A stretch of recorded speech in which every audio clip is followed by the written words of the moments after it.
From Hollywood, California, the makers of Old Gold cigarettes present The Comedy Theater, the only radio program that brings you every week the greatest stars in the greatest comedies. Tonight's play, Bachelor Mother, starring Louis Hayward and Brenda Marshall.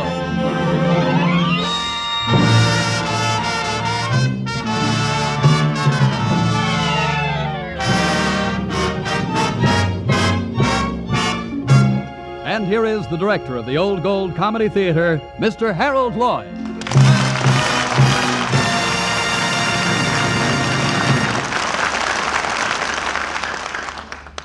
Good evening, ladies and gentlemen, and may I wish you a very Merry Christmas. This being Christmas Eve, we've chosen a story in keeping with the spirit of the season. It's one you undoubtedly remember, Bachelor Mother. This story concerns a young girl, pert, pretty Polly Parrish, who clerks in Merlin's exclusive department store. Well, hardly a clerk. She's in charge of the duck concession of the toy department, and she hopes that with constant effort she will be promoted to the ganders. Casting this story presented a problem. There were many pert and pretty girls in Hollywood, but none who could sell ducks. But luckily, good luck smiled upon us, and we found Brenda Marshall.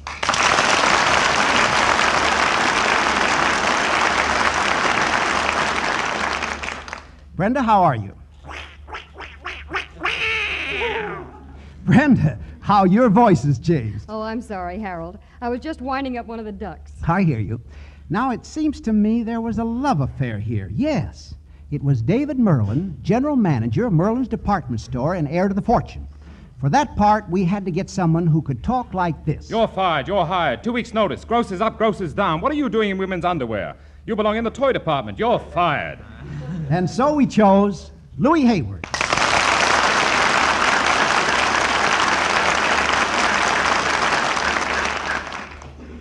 Just a minute, Mr. Lloyd. I've got a complaint. What's the matter, Brenda? Are you unhappy? Well, wouldn't you be unhappy if you were Polly Parrish and you'd just been fired from your job in Merlin's department store the day before Christmas? I see what you mean, Brenda. It's a touching picture. You, as Polly Parrish, walking dejectedly down the street wondering what you're going to do. Your only consolation is that you're going out dancing with Freddie, the stock boy, tonight. And that's not much consolation, if I may say so. You know Freddie, the stock boy. Yes, I see what you mean. But your troubles are just beginning. Because as you walk down the street, you see a woman climb quickly up a set of brownstone stairs and lay a small, squirming bundle by the door. You run up to the woman. Say, what are you doing here? Please, let me go. Just a minute. Don't you dare leave your baby here. Oh, it's not mine. It hasn't any mother. This is a foundling home. They'll take good care of it here. It's a wonderful baby. Oh, be careful you fall. Oh, there. I've got you. It's all right. Oh, good afternoon. Oh, hello. Shh, there. Won't you come in? Thank you. Hey, take your finger out of your mouth, baby. Oh, you must be hungry. Shh, there. Now, take it out. Your name, please? Polly Parrish. Are you employed anywhere? I'm at Merlin's. How old is it? It was established 1876. No. I mean the baby. Why? Oh, now, wait just a minute. This isn't my baby. I found it on the doorstep outside. A great many mothers say that babies aren't theirs. But we've discovered from long experience that the wisest course is to make a clean breast of the whole thing. Oh, now, look, this is ridiculous. This is not my baby, whether you believe it or not. Here, take it. When I want a family, I'll get married and do it right. What a pity.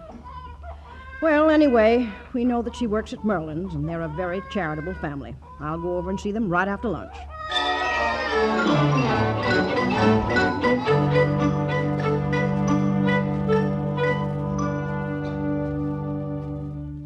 And, Mr. Merlin, I've discovered that she was discharged as of the close of business today. I believe that's the reason she abandoned her baby son. Mr. Merlin, give her job back. Well, all right. I'll talk to her. There's Miss Parrish waiting out there. Please send her in. Oh, Miss Parrish, come in. Thank you. Miss Parrish, did you receive a card saying you were discharged as of the close of business today? Yes, sir. Ah, that card was a mistake. This job is yours for just as long as you want to keep it. Thank you. And you'll be raised $5 a week, as of last week. Is that satisfactory? Thank you very much. But I don't... But merely getting your job back and an increase in salary is not your real Christmas present. No? No. Your real Christmas present is the greatest gift any woman possibly could have. When you go home tonight, it'll be waiting for you. Good afternoon. Yes. And now, would you mind closing the door? I'm very busy.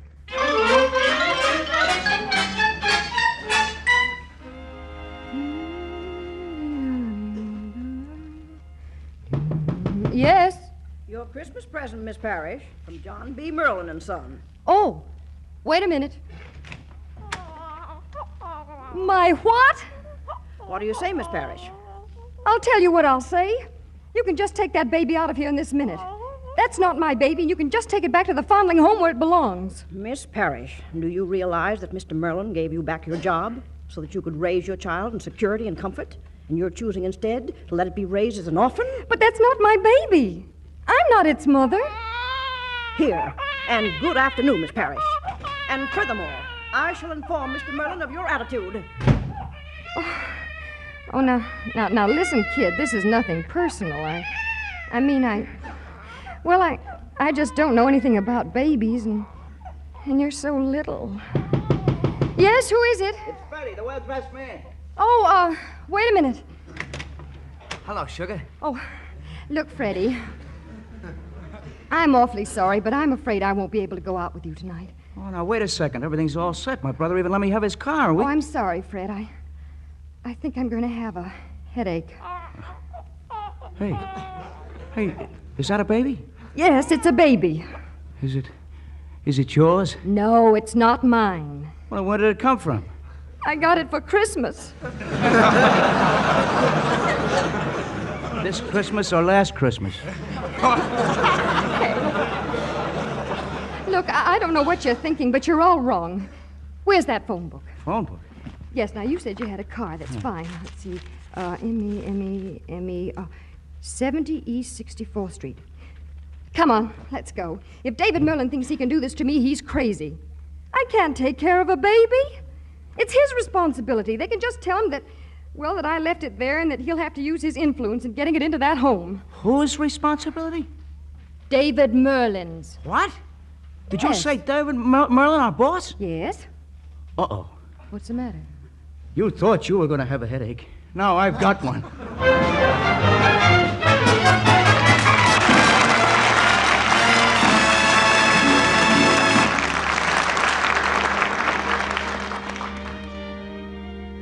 And now, Mr. Lloyd, I have a Christmas message for the long-suffering fathers of America, especially every father who has ever played Santa Claus to his children. That strikes home. Go ahead, Bob. Well, Harold, you know the routine. You rent a red suit, you stuff your stomach with pillows, you spend hours of torture putting false whiskers on your face. And then, proud of your disguise because you're going to give your kid a thrill, you walk into the living room and your son says, "Hello, Pop. When did you get a job in a department store?" Well, now, if that happens to you, don't choke the little fellow. After all, why be irritated? Light an old gold. Yes, smokers, when little things don't go just right, why be irritated? Light an old gold. Especially today, the comfort and pleasure of a swell cigarette are mighty precious. But listen, you get no comfort, no pleasure, if your cigarette is hot, harsh, and dry. So keep this in mind. To help prevent cigarette dryness, Old Gold's superb tobaccos are conditioned with apple honey. This special conditioning process helps hold in the natural moisture, helps protect your smoking enjoyment. And you should also know this. To give you a smoke of extra zest, extra flavor, a touch of rare imported Latakia tobacco is added to Old Gold's blend of many great tobaccos. So concentrate on pleasure when little annoyances come your way. Why be irritated? Light an Old Gold. Discover for yourself why they've tripled in popularity.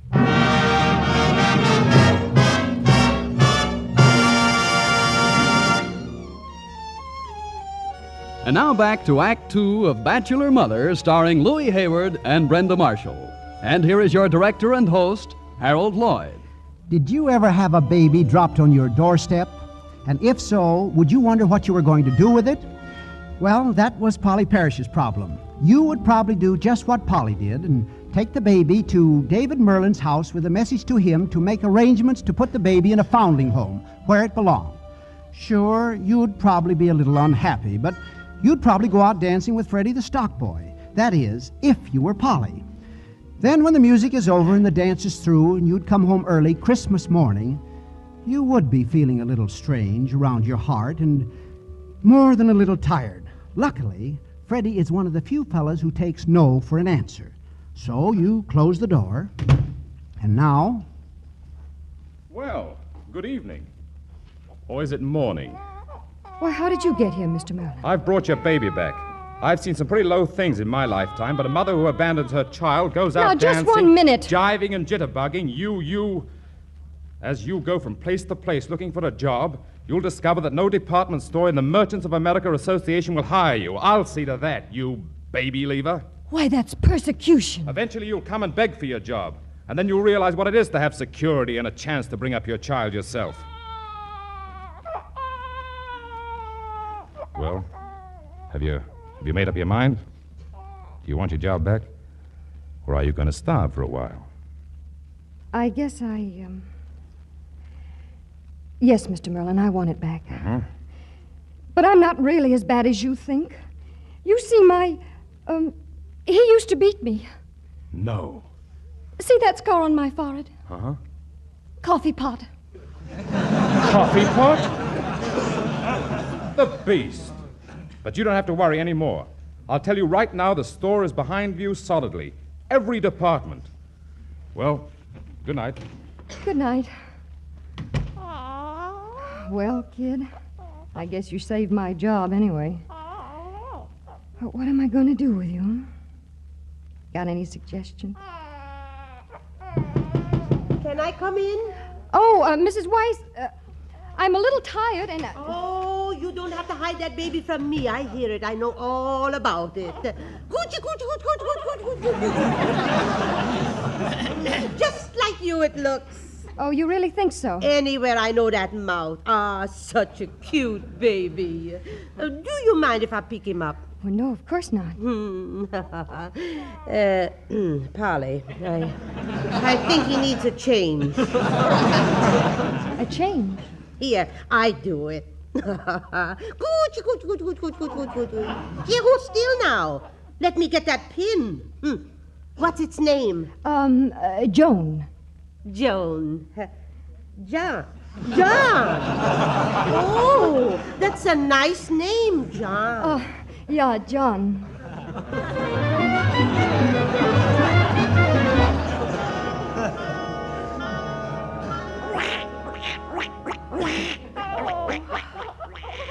Cute duck. Like a little duck, Johnny. Come in. Hello, Miss Parrish. Oh, hello, Mr. Merlin. How are you? I can hear you, but I can't see you so good.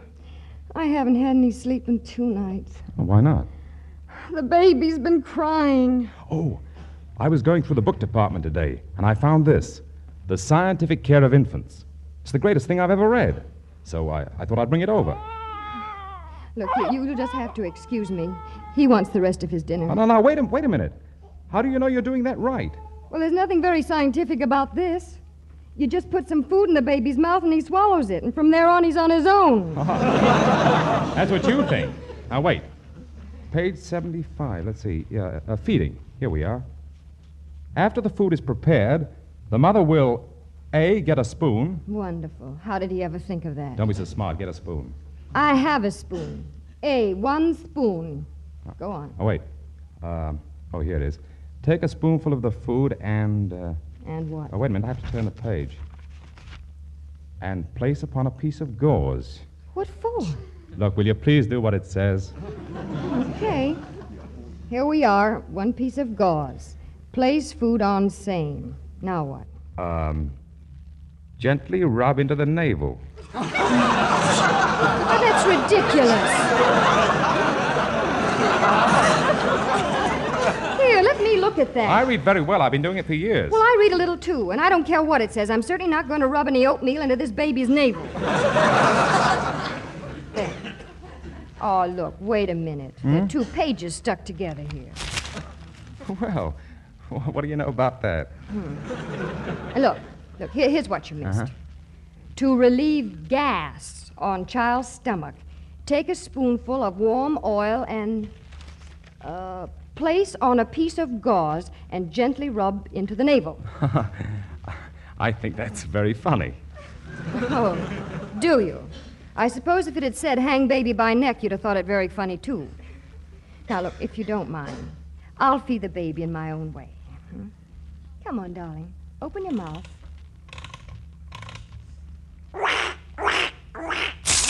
What are you doing to that duck? It's broken. Mm-hmm. Very inferior merchandise. Where did you get it? John B. Merlin and Son. Oh, well, it doesn't matter. It's still inferior. Get it exchanged tomorrow. Ha-ha. What's the ha-ha for? What's wrong with our exchange department? They don't exchange anything. Oh, well, never mind. I'll just buy a new one. No, I'll get it exchanged for you. Oh, certainly. You probably could. For a grand piano or something. But anyone else? Ha-ha.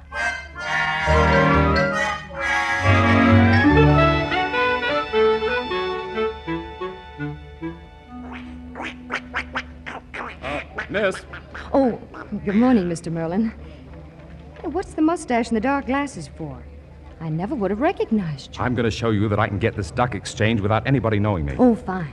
Would you mind stepping over to the exchange counter with me? Not at all. Mary, would you look after my ducks? This gentleman wants to exchange something. Ha-ha. I'll show you. Come on.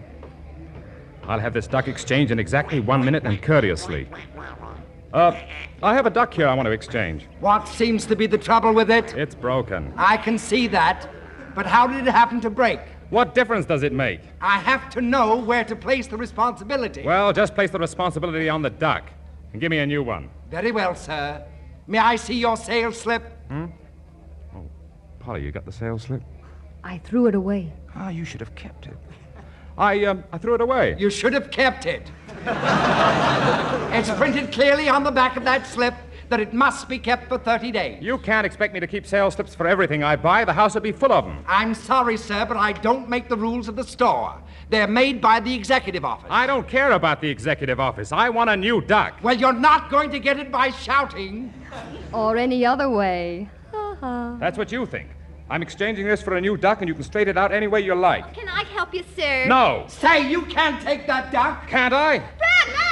Yes, Let go of me! Oh, no, you don't. You stole that duck. You can't get away with that. Let go of me, you insignificant little squirt, you! You've lost your mustache. Mr. Merlin. Oh, excuse me, Mr. Merlin. Gee, I didn't know it was you. I thought it was a customer. It's lucky for you I wasn't. A customer would sue the store. How long have you had this job? 6 months. And what did you do before that? I didn't have a job. Then I have a little secret to tell you. You don't have a job now. Come on, Miss Parrish. Now we'll get another duck. See what I mean? Ha-ha. Look, they can't do that to me. I know where the body's buried. Well, if you do, why don't you crawl in with it?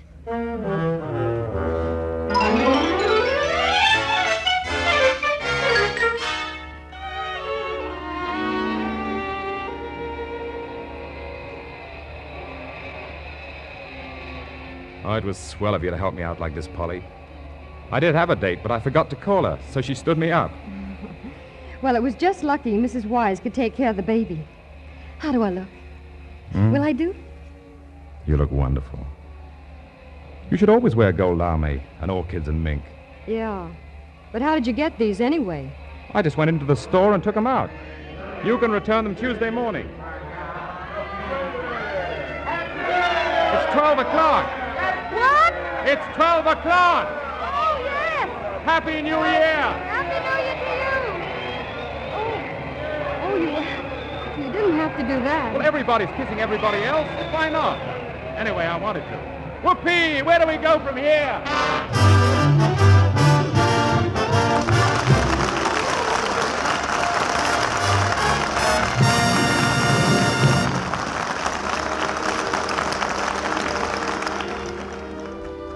now, friends, for a serious moment. The country's going through a cigarette shortage. Why? What's behind it? What are the facts? Here's Bob Williams with a real answer to these questions. There's a reason for the cigarette shortage. In fact, 3 big reasons. Reason number 1. Like many other manufacturers, cigarette producers are faced with a manpower shortage. Many of the men and women who made your cigarettes before are making vital war goods now. So that limits the number of cigarettes that can be made. In spite of these difficulties, we're turning out every cigarette we possibly can. However, there's reason number 2. More people are smoking more cigarettes than ever before. The demand for Old Gold has actually tripled in recent years. So there just aren't enough to go around. But you can be sure we're distributing all Old Golds fairly. No cigarettes are being held back. And here's reason number 3. Billions of American cigarettes go to our armed forces overseas. In fact, a substantial part of Old Gold production. Then why are some of our GIs abroad also faced with shortages? Well, in a recent press release, high Army authorities made this explanation. For the big battle of Germany, ammunition must go through first. Less essential items piled up on the docks. But tremendous quantities of cigarettes are being set aside for our armed forces. So remember, manpower shortages at the plant, increased cigarette demand at home, enormous shipments to our armed forces. Those are the big reasons why you can't always buy Old Gold and most other popular brands. Now think of those reasons when you hear irresponsible rumors about the cigarette shortage.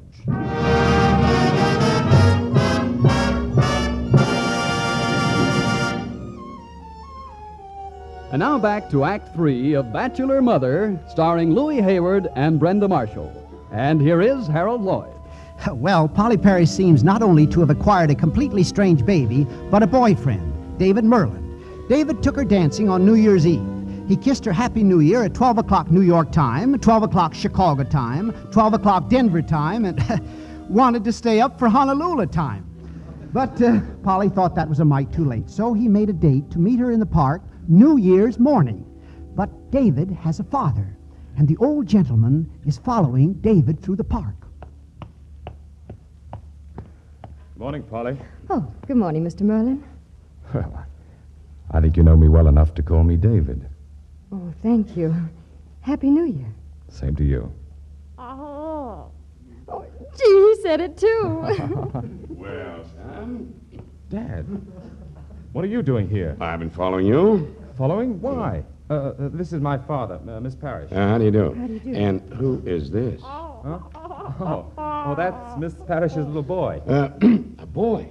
Would you mind if I was very careful? Would you let me just hold him a minute? Oh, why, of course. Oh, David, you never could have fooled me. I'd know that chin anywhere. You would? Huh? Well, what's his name? John. John. Well, David, thanks for that anyway. Huh?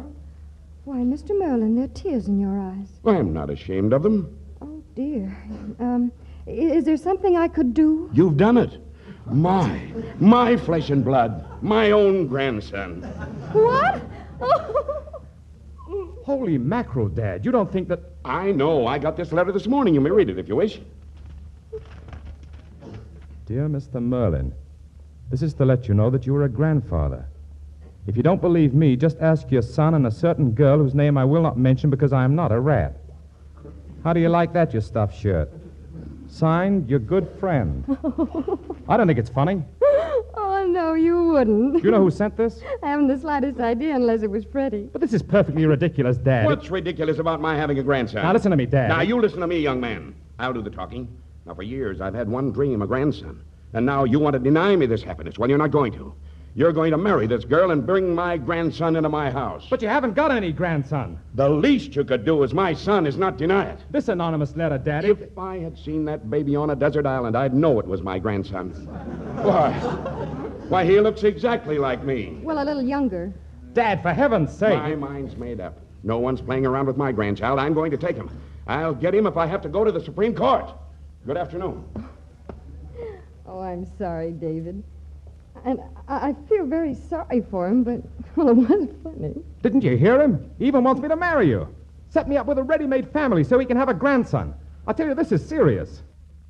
Yes, that would be serious, wouldn't it? Huh?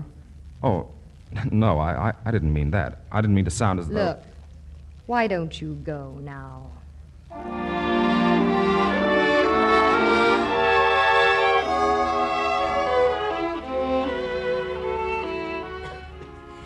Mrs. Wise?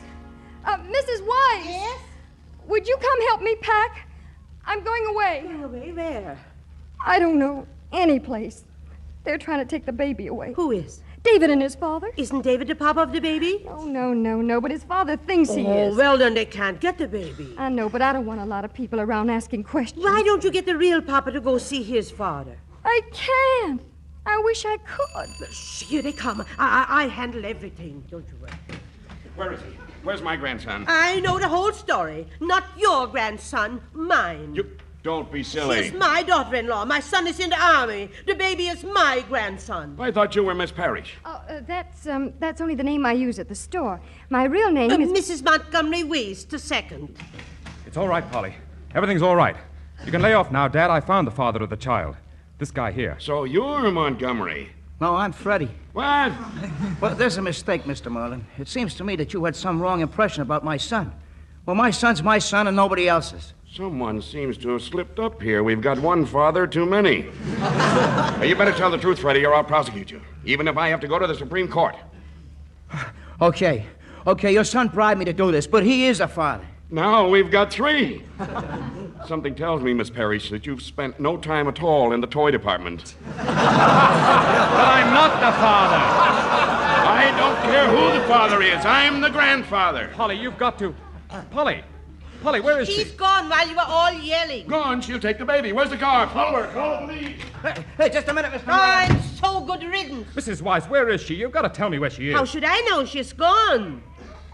What's that? Did you hear something? Where's that door go to? To my bedroom. No, you can't go in. Can't I? Polly, please, you've got to listen to me. You're not going to get my baby. I've stood for enough of this. Oh, please listen. I don't care what you say. I'm not going to take your baby away. Perhaps I started out thinking I only wanted to help you. And then, a little while ago, when I thought you'd gone away, I realized I was in love with you. Will you marry me? Marry? What about the ready-made family? Oh, if the family's you and Johnny, then... I knew it. I knew if I come back here, I'd find the two of you here. Dad, I've something to confess. I am the father of that baby. Those are the first true words you've spoken today.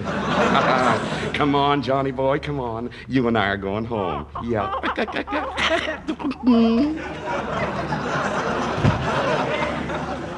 Oh, David. I've got a surprise for you, darling. We're going to be married tonight. And do you still think I'm the mother of that baby? Of course.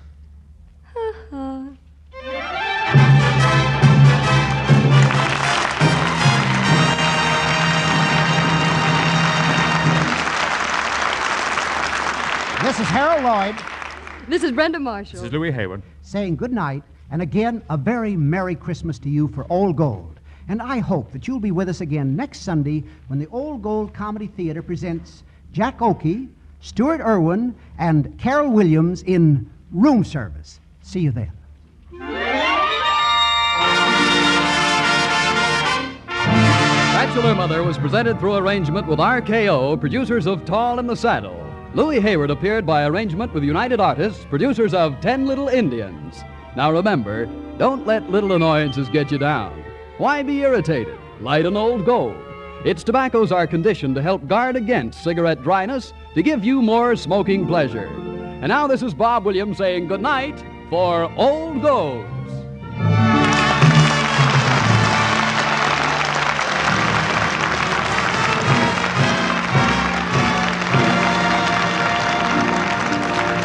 This is the National Broadcasting Company.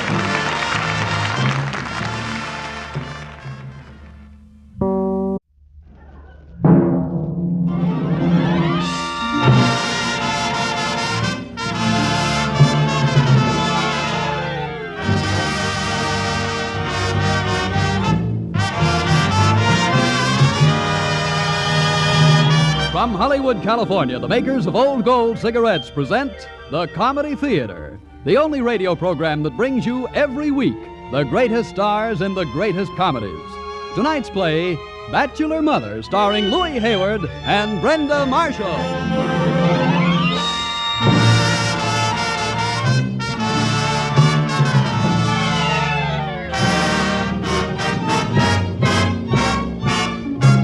And here is the director of the Old Gold Comedy Theater, Mr. Harold Lloyd. You'd be unhappy if you were Polly Parrish and you'd just been fired from your job in Merlin's department store the day before Christmas? I see what you mean, Brenda. It's a touching picture. You, as Polly Parrish, walking dejectedly down the street wondering what you're going to do. Your only consolation is that you're going out dancing with Freddie, the stock boy, tonight. And that's not much consolation, if I may say so. You know Freddie, the stock boy. Yes, I see what you mean. But your troubles are just beginning.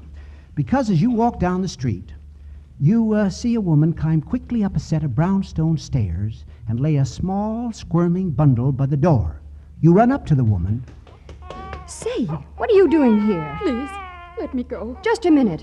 Don't you dare leave your baby here. Oh, it's not mine.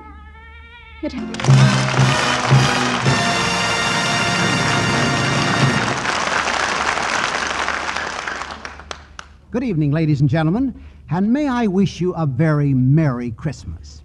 This being Christmas Eve, we've chosen a story in keeping with the spirit of the season. It's one you undoubtedly remember, Bachelor Mother. This story concerns a young girl, pert, pretty Polly Parrish, who clerks in Merlin's exclusive department store. Well, hardly a clerk. She's in charge of the duck concession of the toy department, and she hopes that with constant effort she will be promoted to the ganders. Casting this story presented a problem. There were many pert and pretty girls in Hollywood, but none who could sell ducks. But luckily, good luck smiled upon us, and we found Brenda Marshall.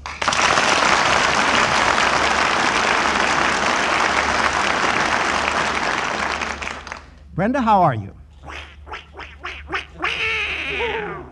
Brenda, how your voice has changed. Oh, I'm sorry, Harold. I was just winding up one of the ducks. I hear you. Now, it seems to me there was a love affair here. Yes, it was David Merlin, general manager of Merlin's department store and heir to the fortune. For that part, we had to get someone who could talk like this. You're fired. You're hired. 2 weeks' notice. Grocers up, grocers down. What are you doing in women's underwear? You belong in the toy department. You're fired. And so we chose Louis Hayward.